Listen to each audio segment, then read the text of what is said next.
मेहनत तो हर एक फील्ड में करनी पड़ेगी मेरे दोस्त। मेहनत तो हर एक फील्ड में करनी पड़ेगी मेरे दोस्त, क्योंकि पड़े रहने से तो लोहे में भी जंग लग जाती है। मैं BWC वाला और आप देख रहे हैं BWC वाला ऑफिशियल। आज हम बात करेंगे कैनाल सिस्टम के बारे में और बेहतरीन तरीके से हिंदी में समझेंगे कि कैनाल सिस्टम क्या होता है, कितने प्रकार के कैनाल सिस्टम पाए जाते हैं, इसके बारे में हम समझेंगे।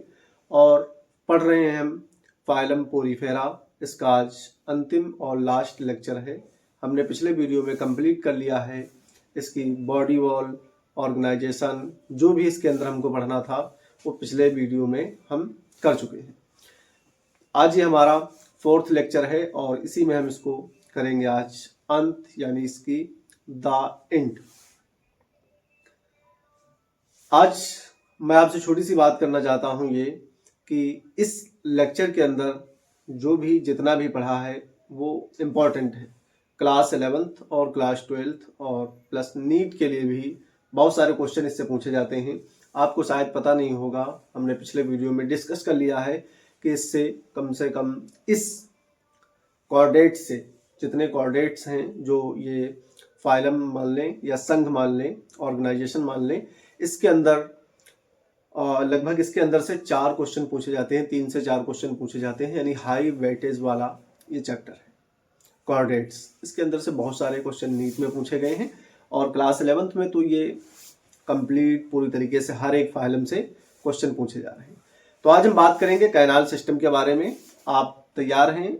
बेदार हो जाएं नींद से, और आंखों पे अगर नींद आ रही है तो थोड़ा सा जो है चाय पी लें और चाय पीने के बाद फिर से तैयार हो जाएं। मैं आपके सामने आ चुका हूं और ठंड बहुत है।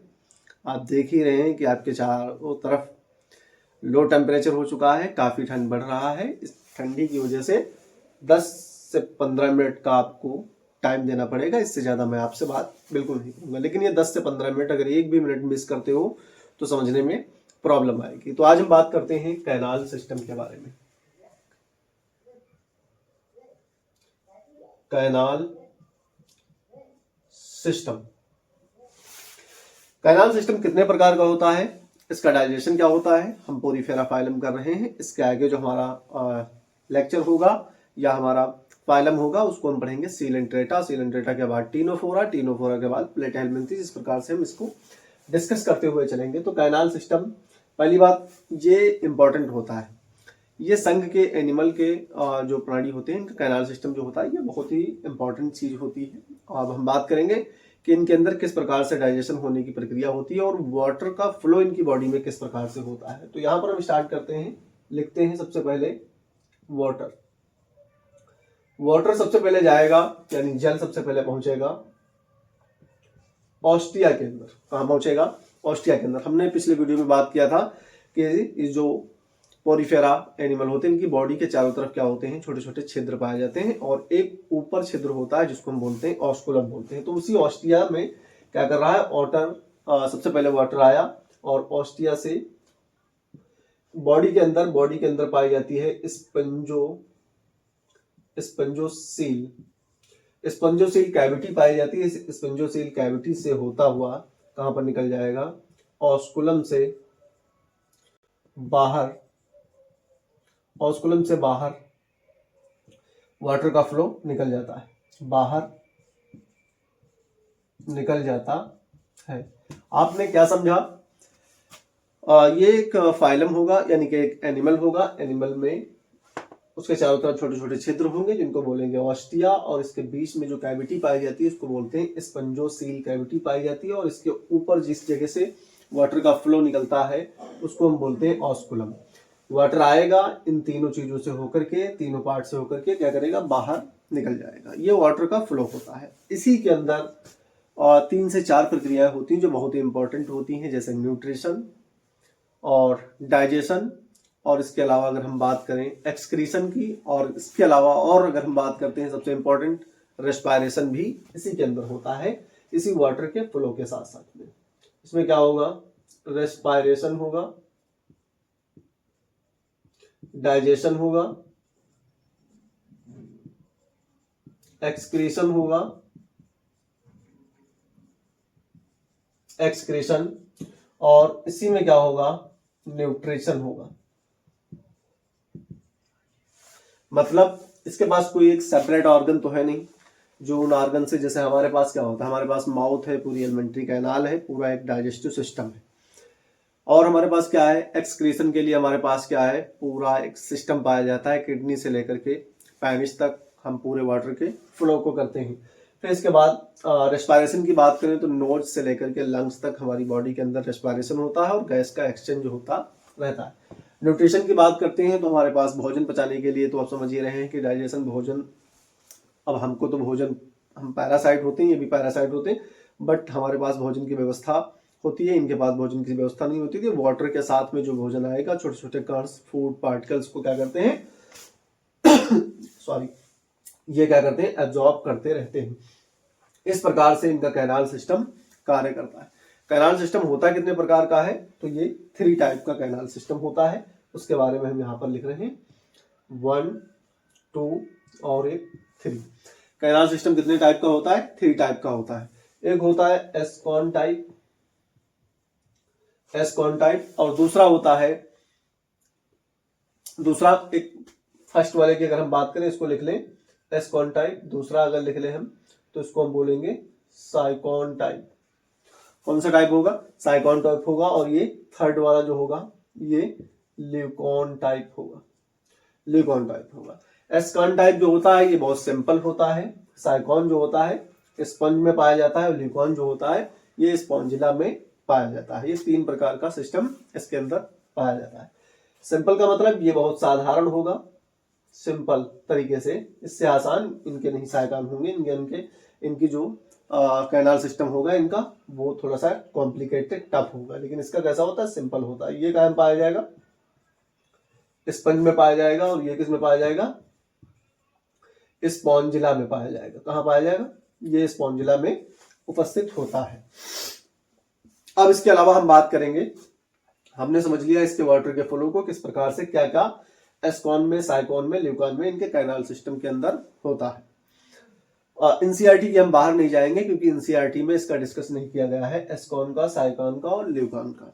हम बात करेंगे सिर्फ जितना एनसीईआरटी में ही डिस्कस किया जा रहा है उतना ही हम डिस्कस करेंगे, और आगे हम डिस्कस करने की हमें जरूरत नहीं, क्योंकि यहाँ से आपसे क्वेश्चन नहीं पूछे जाते, ना तो क्लास 11th में पूछे जाएंगे, ना क्लास 12th में, और ना ही नीट में क्वेश्चन भी यहाँ से नहीं आते हैं, इतना टफ तरीके से क्वेश्चन नहीं पूछते। ठीक है, अब हम इसको चाहे तो स्क्रीनशॉट ले लें, फिर उसके बाद में हम बात करते हैं कि डाइजेशन किस प्रकार से होता है, इनका रेस्पिरेशन किस प्रकार से होता है, एक्सक्रीशन किस प्रकार से होता है। तो इसको हम मिटाते हैं, यहाँ पर लिख लिया होगा।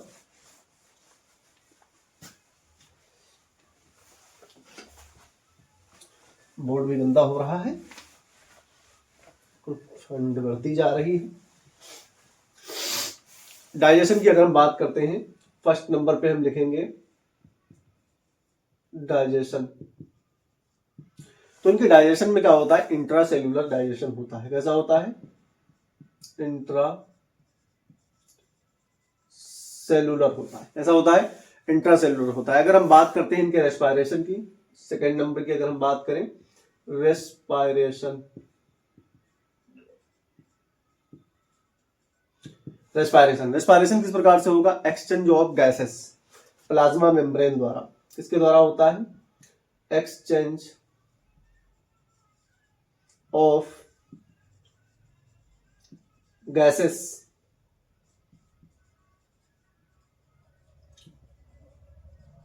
प्लाज्मा मेम्ब्रेन, प्लाज्मा मेम्ब्रेन द्वारा। और एक प्रक्रिया होती है जिसको हम बोलते हैं डिफ्यूजन क्रिया। कौन सी क्रिया होती है, डिफ्यूजन, डिफ्यूजन क्रिया द्वारा। किसके द्वारा, डिफ्यूजन क्रिया द्वारा होता है। थर्ड नंबर की अगर हम बात करते हैं, थर्ड नंबर की, तो एक्सक्रीशन की बात करते हैं। और एक्सक्रीशन में क्या ये रिलीज करते हैं हम, और आप जो ह्यूमंस होते हैं, होमो सैपियंस, ये क्या करते हैं, यूरिया को रिलीज करते हैं, और ये क्या रिलीज करते हैं, ये अमोनिया को रिलीज करते हैं। एक्सक्रीशन,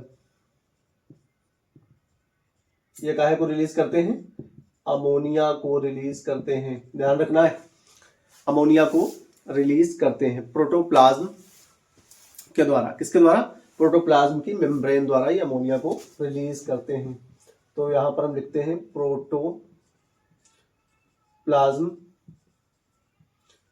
मेम्ब्रेन द्वारा अमोनिया को रिलीज करते हैं। फोर्थ नंबर की अगर हम बात करते हैं तो हम इनके सबसे इंपॉर्टेंट पार्ट की बात करेंगे। फोर्थ नंबर पे हम लिखते हैं रिप्रोडक्शन। कितने प्रकार का रिप्रोडक्शन होता है? That's called reproduction, type of reproduction. तो यहाँ पर फर्स्ट नंबर की अगर हम बात करें तो किस प्रकार से रिप्रोडक्शन करते हैं? ये देखो, सबसे पहले इंपॉर्टेंट बात ये समझते हैं कि ये हर्मोफ्रोडाइट होते हैं। क्या होते हैं? हर्मोफ्रोडाइट होते हैं। हर्मोफ्रोडाइट मतलब मेल और फीमेल ये अलग अलग होते हैं। ये क्या होते हैं? अलग अलग होते हैं। ये सिंगल एक ही में नहीं पाए जाते हैं। ये क्या होते हैं? मेल फीमेल जो होते हैं ये अलग अलग पाए जाते हैं। कितने प्रकार का रिप्रोडक्शन होता है इनमें?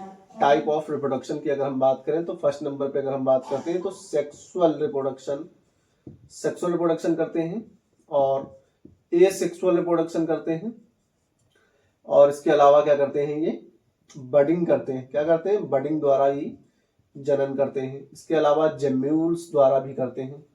जेम्यूल्स द्वारा भी ये रिप्रोडक्शन करते हैं। सेक्सुअल, एसेक्सुअल, बडिंग और जेम्यूल्स और रीजनरेशन, इनकी सबसे इंपॉर्टेंट अगर प्रक्रिया है तो वो किस द्वारा करते हैं? रीजनरेशन द्वारा करते हैं। यानी कि कोई भी पार्ट इनका टूट जाता है तो तुरंत क्या कर लेते हैं?